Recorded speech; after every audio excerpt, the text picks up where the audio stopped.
Everyone, Ruslan Belov here, and this is our daily frontline briefing. Before we get into it, today's update is going to be a genuinely interesting one, so make sure you're subscribed and staying connected with the channel. You won't want to miss what's coming. Now let's get into what happened over the last 24 hours on the Ukrainian front. First, I want to explain why the Russian army keeps managing to advance at the front. In our earlier update, we talked about Russia's record advance in July, and that result isn't accidental. It's a consequence of the manpower shortage in the Ukrainian army.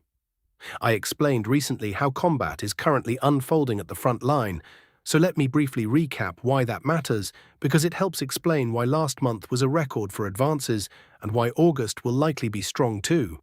In settlements, especially ones with at least a couple dozen houses or more, the AFU sets up dozens of FPV operator positions, each one covering its own sector of the front and working only on that sector. Each group has its own patch of front line under 24/7 observation, day and night. And as you can imagine, covering the entire front that way requires tens of thousands of operators. It's precisely this configuration that denies either side much chance of a deep breakthrough anywhere. Besides the operators, settlements also have infantry ready to meet the enemy with weapons in hand if needed. If infiltration happens, the infantry's job is to prevent the enemy from gaining a foothold in the settlement, because otherwise the enemy will quickly knock out your FPV operators and it's over in no time. In this situation, the only option left for the Russian side is reconnaissance and physical destruction of the operators' locations. Russia needs to cause disorganization within AFU ranks in some specific area so that Russian infantry can get a foothold in the settlement.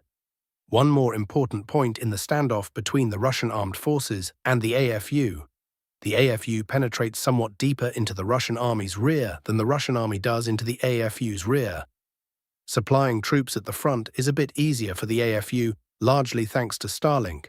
As you know, the AFU makes heavy use of agricultural drones for resupply when nothing can be delivered on foot. Not the most optimal delivery method, but it's there as a last resort. Now to the main point. The Russian army's advantage lies specifically in glide bomb strikes. Around 200 are carried out daily. Practice shows this card still works.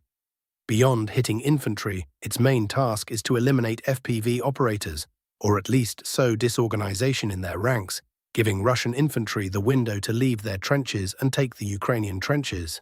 In other words, it gives Russian infantry on the ground a certain head start. Now that Ukraine has serious infantry shortages, a huge number of trenches, dugouts, and defensive structures simply have no one to defend them physically.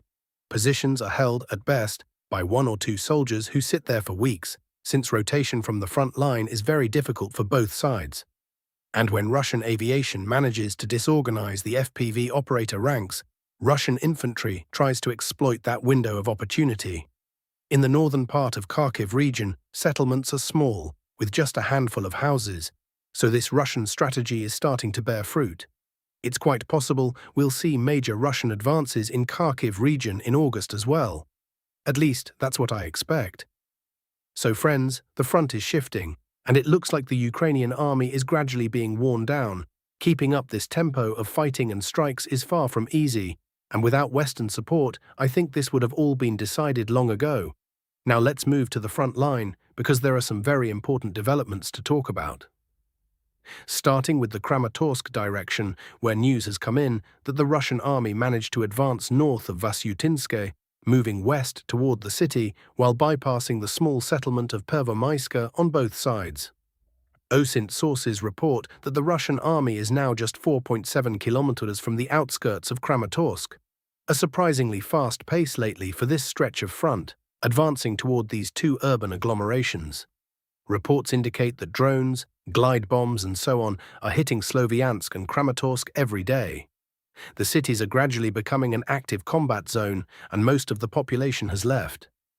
It's fair to say living in the city under these conditions is no longer possible.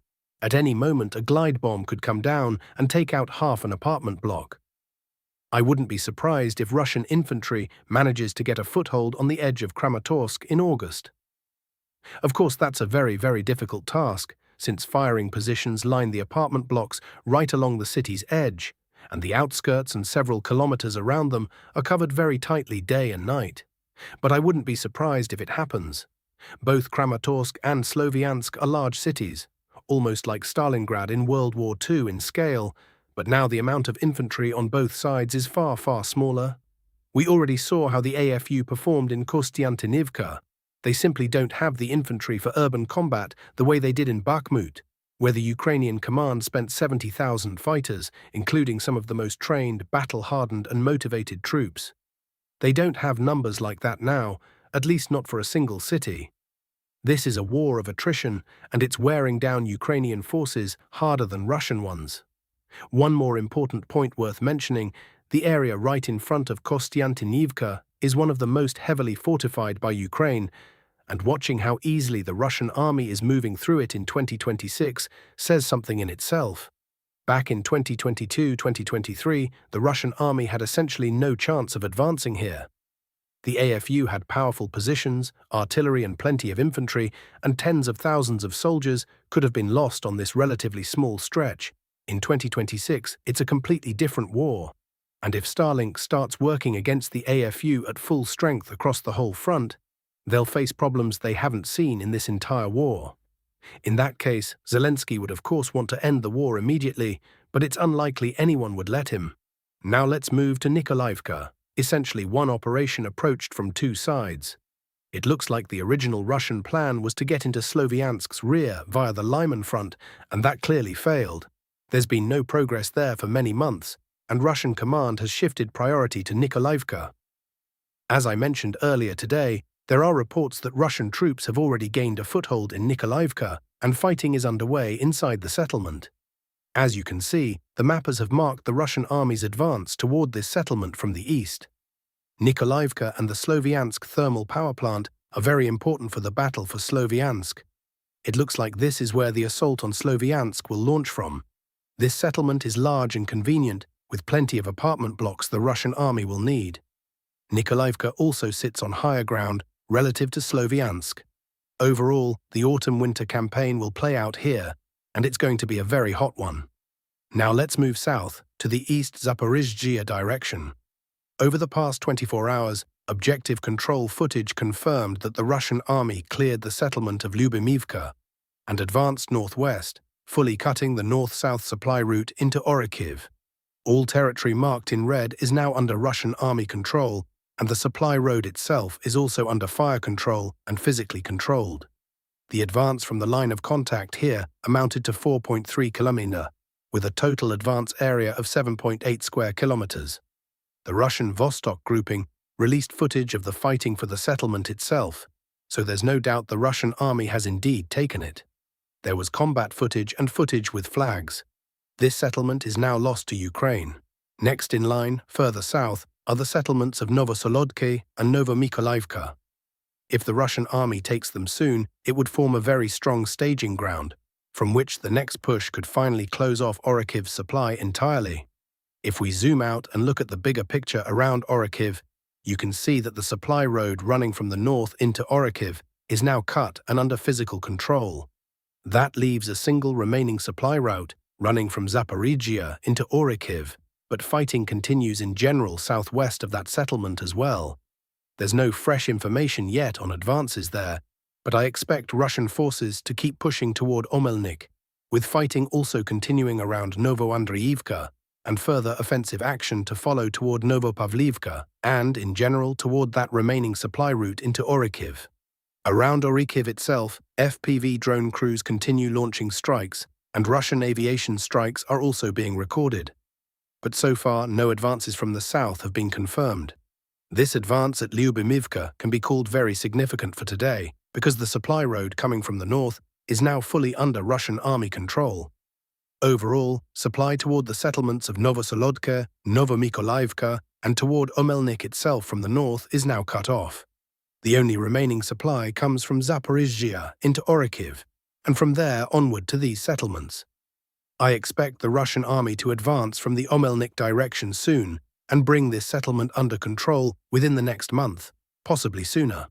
It all depends on troop redeployment and on Ukrainian counter-offensive actions in the Dnipropetrovsk direction. For now, we'll keep watching how things develop here, moving on along the map to the Druzhkivka direction. Over the past 24 hours, there were also changes in Russia's favor. Near Dobropilya, reports indicate the Russian army attempted a breakthrough deeper into the settlement, but it hasn't succeeded yet, and they pulled back slightly. Fighting is now underway on the eastern approaches to the settlement. Offensive operations also continue toward the settlements of Dobropilya, Matviivka, Krasnopodilske, and generally northwest along this direction. There are already reports that the settlement of Matviivka has come under Russian army control, though without objective control footage yet. We'll keep watching for fresh confirmation. Now to the Dzerzhynsk direction proper. As you know, Russian forces continue moving from Torsky toward Dzerzhynsk itself, gradually clearing the surrounding territory and settlements. Torske and Krasny Kut were recently cleared. Fighting continues now for Toretsk. Over the past 24 hours, objective control footage emerged from the forest belts, tree lines and fields south of the settlement of Mykolaivka. From Toretsk, Russian forces advanced toward Mykolaivka, clearing this small pocket of territory as well as this section. Everything marked in red is now under Russian army control. The total advance area here came to 7.2 square kilometers. Fighting continues now for this remaining pocket of territory to straighten the line of contact and continue the offensive toward Mykolaivka from the south. This information, by the way, was also confirmed by reliable Russian OSINT sources who stay in contact with soldiers on the ground and verify information very carefully before publishing. Moving on along the map to the Kupiansk direction. Here, finally, there are changes in Russia's favor. Objective control footage came in from south of Kupiansk itself, in the settlement of Kupiansk-Vzhlovyi. Russian forces advanced south through this settlement, as well as west toward the Oskil River, and slightly north toward Kupiansk itself. Russian troops advanced from the silicate plant to the Oskil, and also pushed north along Topolina Street and south, taking a nursery, a kindergarten, a clinic, a hospital, a school, and a number of apartment blocks. The total advance area here came to 1.1 square kilometers. Everything marked in red is now under Russian army control. Mop-up operations continue in the remaining part of Kupiansk-Vzhlovyi, and fighting continues in general for this section of territory up to Kovsharivka. Russian forces continue their offensive further south. In other words, Kupiansk-Vzhlovyi is being taken by the Russian army, and troops are continuing to improve their position there. Once the Russian army advances further in Kharkiv region, north of the Oskil, closer to Kupiansk, this will finally be settled, and it will all pass under Russian army control at once. Right now, essentially, there's a race between the Kupiansk front pushing east and the Kharkiv front pushing north to south along Kupiansk. If the Russian army manages to quickly clear the large Kharkiv pocket, it will advance on Kupiansk from the northwest very fast, and things will move much more favorably here compared to how they're going now. That's all the information and changes for today. To sum up the past 24 hours, 18.9 square kilometers of territory came under Russian army control. Key developments took place in the east Zaporizhzhia direction, in the Kramatorsk and Sloviansk directions, and Orikhiv is gradually being cut off from supply. Overall, the Russian army isn't pushing straight ahead right now, but is using a strategy of encirclement, cutting the AFU off from supply and retreat routes, then pressing in from all sides on the surrounded pocket. That's all for today. Thanks for watching to the end. Subscribe to the channel and stay connected with us. Be sure to subscribe. See you next time.